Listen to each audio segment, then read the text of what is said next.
Për të katërtin vit radhazi, dirigjenti i njohur kosovar Trimor Dhomi i ka dhuruar dashësve Korçar një koncert a capella, duke sjellë këngë të njohura jo vetëm nga qyteti i Serenatave, por edhe nga treva të tjera shqipfolse. Edhe kësaj herë Dhomi ja ka dalë të ndërtojë një kor a capella me shumë zëra të harmonizuar në mënyrë të shkëlqyer, pavarësisht faktit se një pjesë e madhe e këngëtarëve ishin amator. Performanca u prit me mjaftuar trokitje nga publiku korçar, duke konfirmuar nivelin artistik dhe pasionin që përcillet në çdo interpretim.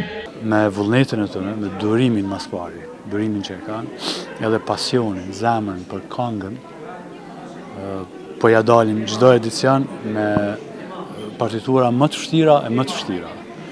Me partitura të cilat edhe profesionistët hezitojnë gjithmonë, jo që janë kriju nga unë, po kushdo që i krijon partitura profesioniste të tilla, të këngëve popullore, po me një qasje të muzikës serioze, klasike, nuk është as pak e lehtë. Kur i afron afër shpirtit, afër zemrës, është më lehtë mandej të ndëgjosh edhe zërin e dytë, tretë dhe të katërt. Pra secila këngë në çdo edicion, e posaçërisht këtë, janë me 4 zëra, dhe 2 këngë janë edhe me 5. Drejtorisha e teatrit Andon Zakoçejupi në Korçë, Zamira Kita, u shpreh se aktivitetet kulturore do të vijojnë edhe në ditët vazhduese, pasi Korçë tashmë është ndëruar në qytetin e festave.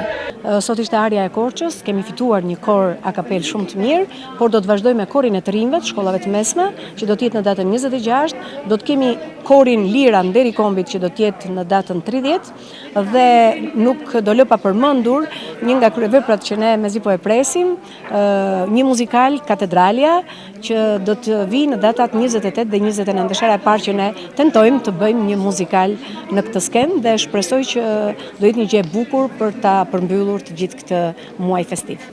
Besoj që ja kemi dalë sepse ka patur shumë turistë vendas dhe të huaj, pra hotelet kanë qenë plot, baret, restorantet plot, rrugët e Korçës plot, kanë ardhur edhe emigrantët, janë rikthyer në fundjava, në ditë festash. Pra Korça ka qenë plot dhe ajo që më ka bërë përshtypje është që kanë ndjekur edhe shfaqjet tona. Pra ka patur interes, kanë pyetur se kur dhe si janë shfaqjet dhe kemi parë në sallë që ka patur edhe njerëz të tjerë që nuk janë korçar.